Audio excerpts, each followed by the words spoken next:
तो अब हम लोग यहाँ पे स्टार्ट करने वाले हैं नया टॉपिक, एक्सेलरेशन। देखो अभी तक की क्लासेस में हम लोगों ने speed, velocity, distance, displacement, rest और मोशन पढ़ लिया है। आज हम लोग यहाँ पे स्टार्ट करने वाले हैं एक्सेलरेशन। तो एक्सेलरेशन का क्या मतलब होता है? एक्सेलरेशन का वैसे अगर इन जनरल मीनिंग देखा जाए तो इसका मतलब होता है इंक्रीज इन वेलोसिटी। इसका मतलब क्या हो जाता है? Increase in velocity. ठीक है, कई लोग इसको बोल देते हैं change in velocity, but according to me change in velocity अलग बात है और इंक्रीज इन वेलोसिटी होना अलग बात। वेलोसिटी दो टाइप से हो सकता है, या तो वो इंक्रीज हो रहा होगा या फिर वो डिक्रीज हो रहा होगा। अगर वेलोसिटी कांस्टेंट है तो फिर एक्सेलरेशन तो होगा ही नहीं, ठीक है ना। तो अगर वेलोसिटी इंक्रीज हो रहा है तो उसी चीज को हम लोग कह देते हैं एक्सेलरेशन, और वेलोसिटी अगर डिक्रीज हो रहा है तो इसी चीज को हम लोग कह देते हैं डिक्लेरेशन, या फिर उसी को कहते हैं रिटार्डेशन। ठीक है, तो इसका मतलब क्या हो जाएगा? The rate of increase in velocity, the rate of increase in velocity is called acceleration. The rate of increase in velocity is called acceleration. इसी को हम लोग क्या कह देते हैं? एक्सेलरेशन कह देते हैं। यहाँ पे इस चीज को आपको याद रखना है, इंक्रीज इन वेलोसिटी मैंने बोला है, ठीक है। वेलोसिटी का इंक्रीज होना है एक्सेलरेशन है, और वेलोसिटी का डिक्रीज होना रिटार्डेशन कहलाता है, ठीक है। तो इसको हम लोग ए से शो करते हैं। तो फॉर्मूला क्या लिख सकते हैं आप इसका? इंक्रीज इन वेलोसिटी, इसको आप लिख सकते हैं इंक्रीज इन वेलोसिटी, और डिवाइडेड बाय क्या हो जाएगा? Time interval. डिवाइडेड बाय क्या हो जाएगा बच्चों यहाँ पे? Time interval. टाइम इंटरवल का मतलब है कि कितने टाइम में वो वेलोसिटी इंक्रीज हुई है। भाई कोई वैल्यू होगी इनिशियल, उसके बाद जो फाइनल वैल्यू है वो उससे ज्यादा है, तो कितना टाइम लगा होगा उस चीज को चेंज होने में, ठीक है। अच्छा, इसी फॉर्मूले की हेल्प से हम यहाँ पे यूनिट फाइंड नहीं कर पाएंगे क्या भैया? कर लेंगे ना। तो यूनिट क्या हो जाएगा एक्सेलरेशन का? इंक्रीज इन वेलोसिटी का मतलब वेलोसिटी तो है। हाँ, तो वेलोसिटी का यूनिट होता है मीटर पर सेकंड, और टाइम इंटरवल यानी टाइम ही है तो उसका भी सेकंड हो गया, ये सेकंड इंटू सेकंड हो जाएगा, सेकंड स्क्वायर। तो फाइनली जो यूनिट आएगा निकल करके वो हो जाएगा मीटर पर सेकंड स्क्वायर, ठीक है। अच्छा, यूनिट के बाद अगर हम लोग यहाँ पे डायमेंशन की बात करेंगे तो डायमेंशन इसका कितना हो जाएगा? देखो भैया, वेलोसिटी का डायमेंशन -2। Very nice. यहाँ पे डायमेंशन इसका होता है LT-1 और टाइम इंटरवल का होता है T1। अब ये T1 ऊपर जाएगा तो ये डायमेंशन कितना आ जाएगा? LT-2। तो ये डायमेंशन हमारा मिल जाएगा हमको LT-2। I think this is clear to you all. Okay, अब अगर हम बात करते हैं यहाँ पे क्वांटिटी कैसा है, ये स्केलर है, वेक्टर है, किस टाइप का ये क्वांटिटी है, तो ये समझना है। तो क्वांटिटी ये कैसा होता है? वेक्टर होता है। क्वांटिटी ये कैसा होता है? वेक्टर होता है, ठीक। ऑब्वियस सी बात है कि अगर ये क्वांटिटी वेक्टर है तो फिर कोई ना कोई डायरेक्शन भी होगा इसका। अगर क्वांटिटी वेक्टर है तो इसका कोई ना कोई क्या होगा? डायरेक्शन भी होगा। तो डायरेक्शन क्या होता है इसका? From initial velocity to final velocity, from initial velocity to final velocity. Okay, तो ये होता है इसका क्या? डायरेक्शन होता है। मतलब इनिशियल वेलोसिटी से फाइनल वेलोसिटी की तरफ जो भी डायरेक्शन है वही इसका हो जाता है direction. I think this is clear to you all. बताओ, समझ आई? क्या कोई डाउट है किसी को? यस सर, रिपीट कर दूं? जी सर। देखो, एक्सेलरेशन का मतलब हो जाता है इंक्रीज इन वेलोसिटी। देखो दो चीजें हैं, एक है एक्सेलरेशन और दूसरा है रिटार्डेशन। और रिटार्डेशन का मतलब ही होता है डिक्लेरेशन, ठीक है। तो एक्सेलरेशन में क्या होता है? वेलोसिटी इंक्रीज होता है, और रिटार्डेशन में क्या होता है? वेलोसिटी इसमें डिक्रीज होता है। अब एक्सेलरेशन को तो अपन ने डिफाइन कर दिया, ये डेफिनेशन लिखा है। रिटार्डेशन को भी कैसे लिख सकते हैं? देखो, negative acceleration is called retardation. Okay, negative acceleration को ही हम लोग क्या कह देते हैं? रिटार्डेशन कहते हैं। अब यार एक्सेलरेशन नेगेटिव कब होगा? नहीं, सोचने वाली बात है। एक्सेलरेशन नेगेटिव कब होगा? अभी हम लोगों ने एक्सेलरेशन के लिए फॉर्मूला लिखा इंक्रीज इन वेलोसिटी। मान लो यार ये लिखा है ऐसे v2 - v1। अच्छा चलो, इन जनरल हम लोग बोल दे रहे कि चेंज इन वेलोसिटी। मान लो आप एक पल के लिए मान लो, और टाइम क्या है अपना? t2 - t1। इसको हम लोगों ने बोल दिया मान लो चेंज इन वेलोसिटी। हम लोग एक जनरल फॉर्मूला लिख दे रहे हैं अगर, ठीक है। अब यार यहाँ पे 3 केस बनेंगे, सुनना मेरी बात। अब यहाँ पे कितने केस बनेंगे भैया? यहाँ पे बनेंगे बच्चों 3 केस। कौन कौन से? पहला कि अगर V1 की वैल्यू V2 से ज्यादा है, अगर V1 की वैल्यू V2 से ज्यादा है, V1 वेलोसिटी कब है? V1 वेलोसिटी कौन सी है? इनिशियल। V1 कौन सी वेलोसिटी है? इनिशियल, जिससे उस पार्टिकल ने स्टार्ट किया चलना। V2 कौन सी वेलोसिटी है? फाइनल, कुछ टाइम बाद कितनी वेलोसिटी हो गई वो यहाँ पे क्या है? V2 है। ओके, तो यार अगर V2 की वैल्यू कम है, V1 की वैल्यू ज्यादा है, तो ऑब्वियस सी बात है ना, A की वैल्यू कैसा आएगा? नेगेटिव आएगा। बताओ आएगा कि नहीं? ये कम है, ये ज्यादा है, कम में से ज्यादा माइनस करोगे तो नेगेटिव ही तो आएगा। बताओ जल्दी से, आएगा कि नहीं आएगा? कोई डाउट? No sir. हाँ, तो यहाँ पे ये जो A की वैल्यू नेगेटिव आया, इसी A को हम लोग रिटार्डेशन कहते हैं। इसी A को हम लोग क्या कहते हैं? रिटार्डेशन कहते हैं। तो रिटार्डेशन एक तरह का नेगेटिव एक्सेलरेशन ही तो हुआ, नहीं हुआ? नेगेटिव एक्सेलरेशन ही तो एक तरह का रिटार्डेशन है। I think this is clear to you all. Yes sir. Very nice. Second case क्या है बच्चों कि अगर V2 is greater than V1 हो जाए, अब क्या होगा? अब मान लो फाइनल वेलोसिटी ज्यादा है इनिशियल वेलोसिटी से। पॉजिटिव। Very nice. तो एक्सेलरेशन A की वैल्यू जो आएगी वो यहाँ पे क्या होगी? पॉजिटिव। तो अब इसको अपन एक्सेलरेशन ही बोलेंगे कि ये एक्सेलरेशन ही हो रहा है सर, रियल में एक्सेलरेशन हो रहा है, क्योंकि यहाँ वेलोसिटी इंक्रीज हो रही है, बढ़ रही है, ठीक है। और थर्ड केस है कि अगर V1 और V2 इक्वल है, मतलब सर वेलोसिटी बढ़ ही नहीं रही, ना वेलोसिटी घट रही है ना बढ़ रही है, मतलब चल क्या रहा है जीवन, कुछ हो ही नहीं रहा, तो यार यहाँ पे एक्सेलरेशन कितना होगा? 0 हो जाएगा, ठीक है। यहाँ पे एक्सेलरेशन क्या हो जाएगा? 0। देखो कैसे, ये V1 और V2 इक्वल है, कैंसिल हो गया ना, 0 आएगा, ठीक है। यहाँ एक्सेलरेशन 0 है।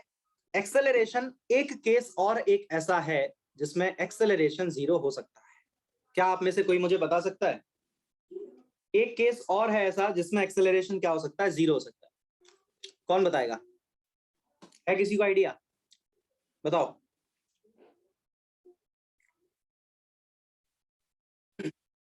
क्या किसी बच्चे को कोई आइडिया है? एक केस और है ऐसा जिसमें एक्सेलरेशन 0 हो सकता है, पता कौन सा? यार यहाँ तो पार्टिकल मूव कर रहा है, देखो कर रहा है कि नहीं? अलग बात है कि वेलोसिटी उसकी फिक्स है, सेम है, वेलोसिटी बदल नहीं रहा, इसलिए एक्सेलरेशन 0 है। एक केस और ऐसा है जिसमें एक्सेलरेशन 0 होगा, वो कौन सा केस है? पार्टिकल मूव ही नहीं कर रहा है यार, particle is not moving, particle चल ही नहीं रहा। जब वेलोसिटी नहीं है उसके पास तो एक्सेलरेशन कहां से लाओगे भैया? मतलब थोड़ा समझो, ध्यान दो, ध्यान। विभा, समझ आ रही बात आपको? Yes sir. हाँ, तो एक्सेलरेशन 2 केस में 0 हो गया, हम लोगों ने पढ़ा। कब? या तो पार्टिकल चले ही ना, चल ही नहीं रहा, मान ही नहीं रहा, जो है नहीं चल रहा है कह रहा है। और दूसरा केस कौन सा है कि अगर वो चला भी तो कांस्टेंट वेलोसिटी से चला, तो इन दोनों केसेस में एक्सेलरेशन हमेशा कितना होगा? 0। 0। I think this is clear to you all. Yes sir. Very nice. Ankit, विवाह, तनिषा, सबको समझ आ गई बात? बहुत अच्छी बात है, खुशी की बात है। मतलब एक्सेलरेशन के टाइप देखेंगे हम लोग, टाइप्स ऑफ एक्सेलरेशन। तो वही टाइप हैं जैसे हम लोगों ने वेलोसिटी और स्पीड के टाइप पढ़े हैं, वैसे ही दोनों टाइप हैं एक्सेलरेशन के भी। तो पहला क्या हो जाएगा? वेरी नाइस, एवरेज एक्सेलरेशन हो जाएगा पहला, और दूसरा क्या हो जाएगा? Instantaneous acceleration. इंस्टेंटेनियस एक्सेलरेशन, ठीक है। जो बच्चे नए हैं वो समझ लो, इंस्टेंटेनियस का मतलब इंस्टेंट, इंस्टेंट मतलब at a particular time, at a fix time. तो मैं लिख दे रहा हूं पूरा। एवरेज एक्सेलरेशन को हम कब डिफाइन करते हैं? It is defined for time interval, it is defined for time interval, इसको हम लोग डिफाइन करते हैं टाइम इंटरवल पे। और इंस्टेंटेनियस को हम लोग कब डिफाइन करते हैं? It is defined for particular instant of time, it is defined for particular instant of time, it is defined for particular instant of time, okay। एक पर्टिकुलर इंस्टेंट पे अगर एक्सेलरेशन की बात करी जाएगी तो उसको आप लोग कह देते हैं इंस्टेंटेनियस एक्सेलरेशन। आप कार चला रहे हो, ठीक है, और कोई फोन करे आपको, पूछ दे अचानक से, बताओ भैया स्पीड कितनी है आपकी कार की, तो वो क्या होगा? Instantaneous speed. कोई आपसे पूछ दे आपकी कार की एक्सेलरेशन कितना है इस टाइम पे, तो वो क्या होगा? Instantaneous acceleration. ठीक है, तो Yes, sir. फॉर्मूला अपन यहाँ पे क्या लिख सकते हैं एवरेज एक्सेलरेशन के लिए? a is equal to delta v upon delta t। इस तरह से ये एवरेज का फॉर्मूला है। ये किसका है? एवरेज का। और इंस्टेंटेनियस के लिए अपन क्या लिखेंगे? dv upon dt। इसके लिए अपन क्या लिखेंगे? dt. dv upon dt। dv upon dt. हाँ, और dv अपॉन dt को देख के कुछ फील आया? कुछ हुआ? कुछ दिमाग में हो रहा है? कुछ बताओ क्या होता है इसका मतलब?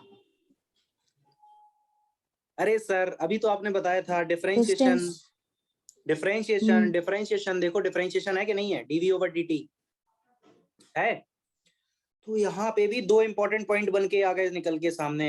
ये दो क्यों लिख दिया मैंने? a is equal to dv over dt अगर लिखा है, इंपॉर्टेंट बात बता रहा हूं मैं बड़ी। पहला पॉइंट क्या होगा इसका मतलब? Slope of velocity time graph. क्या मिलेगा बताओ जल्दी से? Slope of velocity time graph. इससे आपको क्या मिल जाएगा? इसका आप स्लोप निकालोगे तो आपको क्या मिलेगा? सामने क्या लिखा है? एक्सेलरेशन। इससे आपको क्या मिल जाएगा? एक्सेलरेशन मिल जाएगा। इससे आप समझ आ गई बात। और दूसरा पॉइंट क्या है कि अगर इस dt को आप यहाँ शिफ्ट कराओ तो dv इज इक्वल टू आप लिख सकते हैं a dt। इसको आप क्या लिख सकते हैं? a dt लिख सकते हो कि नहीं? Yes, sir. इसको दोनों साइड इंटीग्रेट कर दो तो यहाँ से आप लिख सकते हो इंटीग्रेशन a dt। और इंटीग्रेशन का मतलब मैंने आपको बताया है, इंटीग्रेशन का मतलब क्या होता है? एरिया। क्या होता Area. है? एरिया। तो आप क्या Area. लिखोगे? Area under acceleration time graph लिखेंगे कि नहीं? Area under acceleration time graph. इससे हमें क्या मिलेगा? कौन बताएगा? जल्दी बोलो। Velocity. वेलोसिटी। इससे हमें क्या मिल जाएगा? Velocity. Velocity. I think this is clear to you all. Yes, sir. Proper way में चीजों को समझ लिया आप लोगों ने? बताइए। ठीक है, गुड। तो अब इसमें जो नेक्स्ट टॉपिक है, ओहो ये डबल ही कैसे आ गया? मतलब जीवन में ये डबल ही कैसे आ रहा है? एक ही बार ही आएगा, दो बार ही कैसे आ रहा है? Equation of motion. Equation of motion कितनी होती हैं? कौन बताएगा? कितनी होती हैं? कौन बताएगा? 3 होती हैं। बहुत अच्छे। 3 इक्वेशन ऑफ मोशन। फर्स्ट कौन सी है? v is equal to U plus A T. Second कौन सी है? s is equal to U T plus half A T square. क्या कह रही है ये? v square is equal to U square plus 2as। क्या कह रही हो तनिषा? मैं समझ ही नहीं पा रहा हूं आपकी बात। तो ये 3 इक्वेशन ऑफ मोशन होती हैं। ठीक है, अब आपको इसमें ये बताना है कि इन तीनों इक्वेशन ऑफ मोशन को कब अप्लाई करते हैं। क्या कंडीशन है ऐसी कि इन इक्वेशन ऑफ मोशन को हम लोग अप्लाई करते हैं? है किसी को आइडिया? कभी भी लगा देते हैं क्या? जब मन हो तब लगा दो?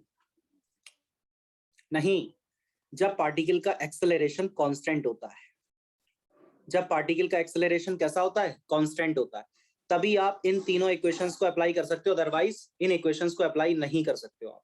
बात को सुनना मेरी बात। अब कांस्टेंट और वेरिएबल एक्सेलरेशन, भाई देखो कांस्टेंट है अगर तो वेरिएबल भी होगा कहीं ना कहीं, कुछ तो होगा। क्या होगा देखते हैं। अगर a की वैल्यू लिखा है 2 और a की वैल्यू लिखा है 2 इंटू एक्स, या फिर लिखा है a is equal to 2 into टी। अब इन तीन में से आप मुझे बताओ वेरिएबल कौन सा है और कांस्टेंट कौन सा है? ऑब्वियस सी बात है, पहला वाला कांस्टेंट है, दूसरा वाला वेरिएबल है। क्यों? क्योंकि यहाँ पे a की वैल्यू एक पर्टिकुलर फिक्स वैल्यू दी गई 2, तो वो बदल नहीं रही ना, वैल्यू फिक्स है, वो 2 है। लेकिन यार यहाँ पे a की वैल्यू जो दी गई वो 2x या फिर a की वैल्यू 2t है। यानी एक एक्सेलरेशन जो है वो x और t पे डिपेंड कर रहा है। x इक्वल टू 0 पे एक्सेलरेशन 0 होगा, x इक्वल टू 1 पे 2 होगा, x इक्वल टू 2 पे 4 होगा, x इक्वल टू 3 पे 6 होगा, बदल लाना, अलग अलग हो रहा। Yes, ऐसा ही sir. ये वाला भी एक्सेलरेशन है, t इक्वल टू 0 पे कितना होगा, 0 होगा, t इक्वल टू 1 पे 2 होगा, t इक्वल टू 2 पे 4 होगा, ऐसे बदल रहा है ये भी। तो इस तरह के एक्सेलरेशन जब भी आपको देखने को मिले तो ये हो गए वेरिएबल एक्सेलरेशन के एग्जांपल। ओके, पढ़ेंगे इसको भी हम, परेशान मत होना। और ये जो एक्सेलरेशन है, ये एक्सेलरेशन होगा हमारा कांस्टेंट एक्सेलरेशन का एग्जांपल। ठीक है, इस तरह का जब एक्सेलरेशन हो तभी हम इन तीनों इक्वेशन ऑफ मोशन को अप्लाई कर सकते हैं, अदरवाइज इन तीनों इक्वेशन ऑफ मोशन को हम लोग अप्लाई नहीं कर सकते।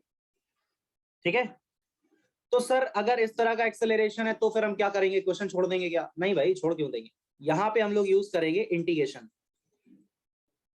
यहाँ पे हम लोग यूज करेंगे इंटीग्रेशन मेथड। कल की क्लास में पढ़ेंगे ये इंटीग्रेशन मेथड पे क्वेश्चन कैसे आएंगे, वो कल मैं पढ़ाऊंगा, आज तो नहीं हो पाएगा। ठीक है, कल की क्लास में ये चीज मैं आपको बताऊंगा। इतनी बात समझ आई आपको कि नहीं, ये बताओ। Yes, sir. आ गई सर समझ। Very nice. अब हेलो, पेज फिर खत्म। बहुत ही बढ़िया, बहुत ही ज्यादा पढ़ा रहा हूँ मैं आजकल, मतलब हैं? बहुत ज्यादा पढ़ा रहे हैं, पेज खत्म हो जाते हैं। पेज बहुत है मेरी कॉपी में।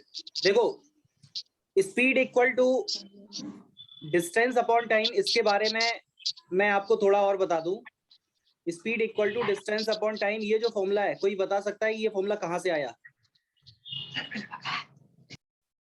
क्या इस फॉर्मूला, ये कोई बता सकता है ये कहां से आया फॉर्मूला?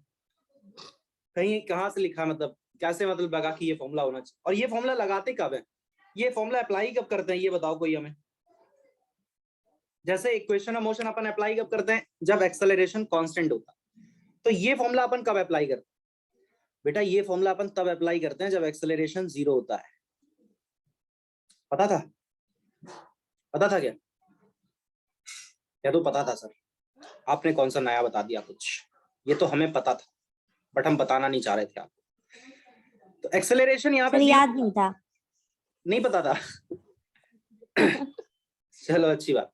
तो एक्सेलरेशन यहाँ पे 0 होगा तभी हम इस फॉर्मूले को लगा सकते हैं। तो सर ये फॉर्मूला आया कहां से? कहीं से नहीं आया, यहाँ से आया, यहाँ से। किसी ने सोची नहीं होगी, किसी ने सोची नहीं होगी कहां से आया, ये यहाँ से आया है। एक्सेलरेशन 0 है, यहाँ रख दो आप एक्सेलरेशन को 0, ये पूरा टर्म 0 हो जाएगा कि नहीं? देखो आप, ये 1/2 AT² पूरा 0 हो गया। s क्या है यहाँ पे, s क्या है यहाँ? डिस्टेंस। s क्या है यहाँ पे? डिस्टेंस। s स्पीड नहीं है, s जो स्पीड है वो छोटी 9th 10th में थी, भूल जाओ उसको, खत्म, टाटा बाय बाय, भूल जाओ उसको। डिस्टेंस है अब तो s, या डिस्प्लेसमेंट है। u यहाँ पे क्या है? स्पीड है। u यहाँ पे क्या है? स्पीड है। और t क्या होता है? टाइम होता है। t क्या होता है? टाइम होता है। टाइम का डिवाइड कर दो, स्पीड इक्वल टू क्या आ जाएगा? Distance upon time.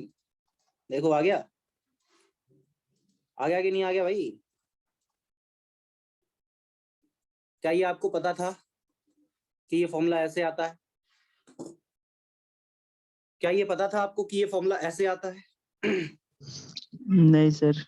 Very nice. हाँ तनिषा ने, अब देखो, अब तनिषा ने सही काम किया बिल्कुल। अब वो कमेंट करेगी, वो कह रही मैं बोलूंगी नहीं सर।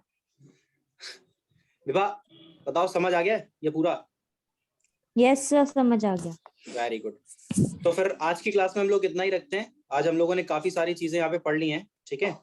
तो कल हम लोग कल हम लोग इक्वेशन ऑफ मोशन को डेराइव करेंगे और वेरिएबल एक्सेलरेशन, कांस्टेंट एक्सेलरेशन से रिलेटेड कुछ क्वेश्चंस ट्राई करने की कोशिश करेंगे। ओके, तो आज की क्लास में हम लोग इतना ही रखते हैं, मिलते हैं कल। Thank you very much. Okay, thank you. Thank you.